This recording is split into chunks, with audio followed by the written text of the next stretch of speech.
બોટાદના હળદડ ગામે ઘટેલી દુર્ભાગ્યપૂર્ણ ઘટનાને લઈ બોટાદના ધારાસભ્ય ઉમેશ મકવાણાએ સ્થળ મુલાકાત કરી હતી।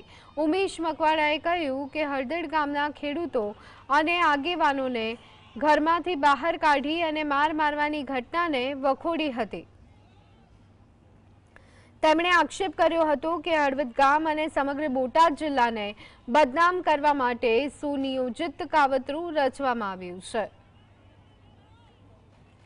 खूब मार मारवामां आव्यो छे। महिलाओने पण मार मारवामां आव्यो छे जे खरेखर निर्दोष हती, जे कोई आ घटनाथी अजाण हती, एने कांई खबर ज नथी।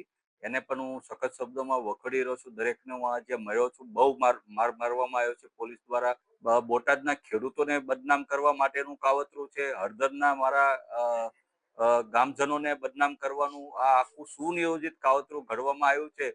એની પણ મેં લેખિત મૌખિક માનનીય મુખ્યમંત્રીશ્રીને, ગૃહમંત્રીશ્રીને રજૂઆત કરી છે કે ભાઈ આમાં જે કાંઈ સંડોવાયેલા હોય વ્યક્તિઓ એની ઉપર કડકમાં કડક કાર્યવાહી કરે અને નિર્દોષ લોકોને તાત્કાલિક છોડી દેવામાં આવે।